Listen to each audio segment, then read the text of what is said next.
اور زبردستی آپ کسی سے ایمانداری بھی نہیں کروا سکتے، زبردستی آپ کسی سے محبت بھی نہیں کروا سکتے، اور زبردستی آپ کوئی بھی ڈیوٹی پوری طرح نہیں کروا سکتے۔ بسم اللہ الرحمن الرحیم۔ السلام علیکم۔ سب سے پہلے ایک بدعا کہ جس نے اس میرے وطن پاکستان، اس ارض مقدس کا نقصان کیا، جس نے اس ملک کو ترقی کرنے سے روکا، جس کی وجہ سے اس ملک نے ترقی نہیں کی، ان سب پہ اللہ تعالیٰ اپنا جو سب سے زیادہ سخت معاملہ ہے وہ کرے۔ اب آگے بڑھتے ہیں ویڈیو کی طرف۔ اس سے پہلے میں اس موضوع پر ویڈیو ایک مجھے یاد پڑتا ہے بنا چکا ہوں، لیکن وہ کافی پرانی بات ہو چکی ہوگی۔ اب موجودہ جس موضوع پر ویڈیو بنا رہا ہوں وہ موضوع یہ ہے کہ جب عمران خان صاحب اپنے دور حکومت میں تھے تو انہوں نے بہت سارے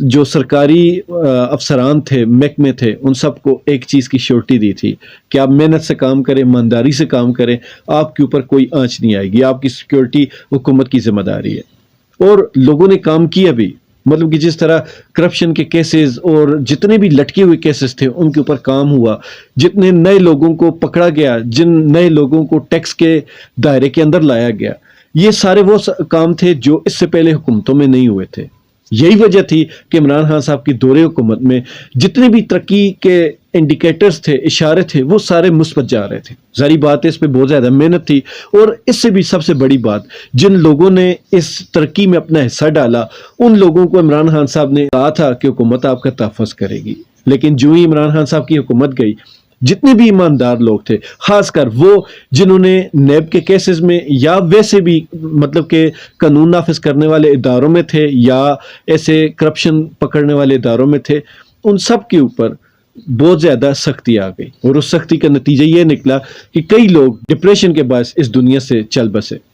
تو بہت ساری چیزیں تھیں، ان پہ پہلے بھی لوگ شاید بات کرتے رہے ہوں، لیکن میں سمجھتا ہوں کہ اس چیز کو سوچنا بہت زیادہ ضروری ہے۔ میری ویڈیو کے آج دو پارٹ ہیں، ایک پارٹ ہوگا جمہوری عمران خان کی طرف، اور ایک پارٹ ہوگا عسکری ہماری افواج پاکستان یا اسٹیبلشمنٹ کی طرف۔ اسٹیبلشمنٹ میں سارے ادارے آ جاتے ہیں جو قانون نافذ کرنے والے ادارے ہوتے ہیں، عدالتیں بھی اسی میں آ جاتی ہیں، سیکیورٹی فورسز بھی اسی میں آ جاتی ہیں، ہمارے جو لوکل پولیس ہیں وہ بھی اسی میں آ جاتے ہیں۔ تو یہ ساری چیزیں اسٹیبلشمنٹ میں آ جاتی ہیں۔ تو ہماری ویڈیو کے دو پارٹ ہیں، ایک عسکری اور ایک جمہوری، لیکن جمہوریت میں صرف عمران خان کو رکھوں گا، کیونکہ عمران خان اس چیز کا نعرہ لگاتے ہیں کہ اس ملک میں جو نظام ہے وہ نظام ٹھیک نہیں ہے، تو میں اس نظام کو بدلنے کے لیے آیا۔ لیکن یہاں پہ آج ایک جو نئی چیز چل پڑی ہے وہ یہ ہے کہ جس طرح عمران خان صاحب کی پارٹی سے لوگ چھوڑ کر جا رہے ہیں، استعفے دے کر جا رہے ہیں، تو ان استعفوں کے پیچھے جو بھی محرکات ہیں، 9 مئی کے واقعات جو ہیں وہ سب سے بڑا ایک واقعہ ثابت ہوتا ہے ان سب چیزوں کے۔ جو آج کل سیاسی بحران ہے اس میں جو بنیاد بنی ہے، وہ سب سے جو بڑی بنیاد وہ 9 مئی کے واقعات ہیں، جن کی ظاہری بات ہے ہر محب وطن پاکستانی ان کی مذمت کرتا ہے۔ لیکن سوچنا یہ چاہیے کہ عمران خان صاحب کے ساتھ جو لوگ تھے جنہوں نے نعرے لگائے تھے عوام کو گھروں سے نکالنے کے لیے، تو لوگ کافی زیادہ ان کی باتوں میں آئے، مطلب کہ باتوں میں آنا میں نہیں کہہ سکتا، لیکن موٹیویٹ ہوئے انہی کے باتوں سے، اور لوگوں نے اپنی غلامی کی جو زنجیریں وہ توڑیں اور گھروں سے نکلے۔ عمران خان صاحب کی سپورٹ دن بدن بڑھتی گئی۔ اب ایسے بھی دیکھیں کہ عمران خان صاحب کی وجہ سے کتنے نئے لیڈر ایسے پیدا ہوئے جن کو لوگ بہت زیادہ محبت کرتے ہیں، جن میں اسد عمر ہیں، سب سے زیادہ جو ہمارے مراد سعید صاحب ہیں، پھر علی محمد خان ہیں، پھر شہریار افریدی، اسد کیسر، بہت ساری ایک طویل فہرست ہے ناموں کی جنہوں نے عمران خان صاحب کا ساتھ دیا، اور عوام نے ان کو ویسی ہی محبت دی جیسی خان صاحب کو دی ہے۔ تو جب ایسے لوگ، اس کے علاوہ بھی بہت چھوٹے لیول کے جو لیڈران ہیں، عمران خان صاحب کی محبت کی وجہ سے ان کو بھی محبت ملی، اور ایسے ہی لوگ جو اب ریزائن دے کر جا رہے ہیں، تو ان لوگوں کے پیچھے جو لوگ تھے وہ تو اب ظاہری بات ہے عمران خان صاحب کی طرف ڈائریکٹ شفٹ ہو جائیں گے، تو ان کا اپنا ووٹ بینک کافی خراب ہو جائے گا۔ خراب کیا، تباہ ہو جائے گا۔ یہاں سوچنے کی یہ بات ہے کہ اب اگر حالات ٹھیک ہوتے ہیں، یہ میرا اپنا ذاتی اوپینین ہے کہ موجودہ سیاسی سیٹ اپ میں عمران خان ہی ایک واحد وہ لیڈر ہیں جو اس ملک کی اگر تقدیر سنوارنا چاہیں تو وہ سنوار سکتے ہیں، کیونکہ ان کا دامن ابھی تک صاف ہے۔ اور باقی جتنے لوگ ہیں جو ساری زندگی عوام کو آپس میں لڑواتے رہے، آج جب ان کا اپنا مفاد خطرے میں پڑا تو وہ سب ایک ہو گئے، اور پچھلی ایک سال کے اندر اس حکومت نے جتنے بھی فیصلے کیے ان میں کبھی ایسا نہیں ہوا کہ عوامی مسائل کو اٹھایا گیا ہو یا عوام کی مطلب کہ عوام کے حق کی کوئی بات کی گئی ہو. تو کہنے کا مقصد یہ ہوا کہ اب اس کے بعد کوئی بھی جماعت اپنے کسی بھی لوکل لیڈر کو جب عوام کو گھروں سے نکالنے کے لیے مجبور کرے گی یا اس سے کہے گی تو لوگ اب ان چھوٹے لیڈروں کے اوپر کبھی بھی اعتبار نہیں کریں گے. اور یہاں پہ جو میری ویڈیو کا جو پارٹ ہے وہ عسکری طرف جو آتا ہے اس کا مقصد یہ ہے کہ سر آپ جو کچھ یہ آج کل کر رہے ہیں یہ کل ہمیں ہی صاف کرنا پڑے گا. اور یہ آپ جانتے ہیں,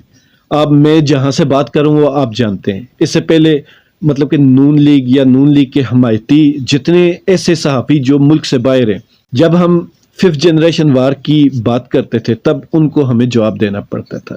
اور جتنے بھی یہ لوکل سیاستدان ہیں یہ لوگ کہیں نہ کہیں مطلب کہ جو آپ کے ساتھ تھے یا آپ کے دستے شفقت کے نیچے تھے وہ آپ کی لڑائی لڑ رہے تھے. لیکن اس وقت آپ نے ان کو اتنا مطلب کہ ان کی ویلیو گرا دی, ان کی جو حیثیت تھی وہ اتنی گرا دی عوام کی نظروں میں کہ اب وہ کل جب آپ کے گن گائیں گے یا آپ کی صفائیاں دیں گے تو عوام ان کے اوپر بھی یقین نہیں کرے گی. دو نقصان ہوئے,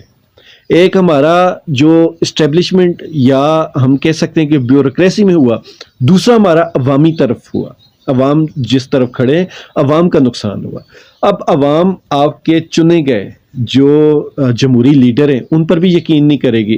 اور جو ہمارے بیوروکریسی میں جو ہمارے افسران ہیں یا ان کے نیچے چھوٹے جو ہمارے سرکاری ملازمین ہیں وہ بھی اپنا ایمانداری سے دل جمی سے کام نہیں کریں گے. ان کو پتہ ہے کہ آج اگر ہم یہ والا ایمانداری جس کو آج سمجھا جا رہا ہے, کیا پتہ آج کی ہماری یہ ایمانداری کل ہمارے لیے ہمارے گلے میں پڑ جائے, کل یہ بے ایمانی ثابت ہو جائے.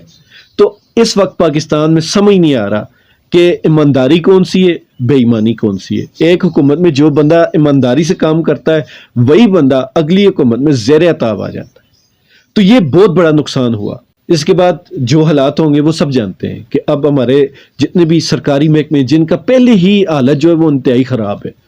تو اب اس کے بعد جتنے بھی یہ سرکاری ملازمین ہیں یہ صرف اور صرف اپنی ڈیوٹی کریں گے. ڈیوٹی بھی نہیں کریں گے, وہ صرف اپنا ٹائم پاس کریں گے. وہ صبح 8 سے شام 5 بجے تک یا جن کی 2 بجے تک ڈیوٹی ہے وہ اپنے سر ڈیوٹی پوری کریں گے اور گھر کو جائیں گے. یہاں لوگ صرف اپنا سر بچانے کی کوشش کریں گے. کوئی بھی بندہ اس ملک کے لیے اب سوچے گا نہیں. یہ بہت بڑا فیلئر ہے. اور زبردستی آپ کسی سے ایمانداری بھی نہیں کروا سکتے, زبردستی آپ کسی سے محبت بھی نہیں کروا سکتے, اور زبردستی آپ کوئی بھی ڈیوٹی پوری طرح نہیں کروا سکتے. تو یہ بہت بڑا نقصان ہوا. عمران خان صاحب کو یہ نقصان ہوا کہ ان کی پارٹی کے جو لوگ جا رہے ہیں, اب اگر عمران خان صاحب نے ان کو واپس اپنی پارٹی میں رکھا تو لوگ ان کے پیچھے نہیں آئیں گے. آپ لوگوں نے بیوروکریسی میں جو لوگوں کے ساتھ ظلم کیا وہ ظلم اب یہاں تک جائے گا کہ اگلے ایک نسل تک, مطلب کہ یہ جو ابھی موجودہ افسران ہیں یہ جب تک ریٹائر نہیں ہوں گے, ایک نئی پوری نسل نہیں آئے گی, تب تک اس ملک میں ایمانداری سے کام نہیں ہوگا. یہ آپ بھی جانتے ہیں, اور جو بھی اس ملک کا درد رکھنے والے لوگ ہیں وہ سب جانتے ہیں کہ اینڈ پہ ہو گئی یہی. اور اس چیز سے روکنے کا بالکل آسان طریقہ تھا کہ آپ چیزوں کو ریورس کرتے, جلدی کرتے, لیکن یہ بہت لیٹ ہو چکا ہے. اب اللہ تعالیٰ سے دعا ہے کہ اللہ تعالیٰ اس ملک کی حفاظت کرے, اور اس ملک میں رہنے والے جو غریب لوگ ہیں, جو محب وطن لوگ ہیں, اللہ تعالیٰ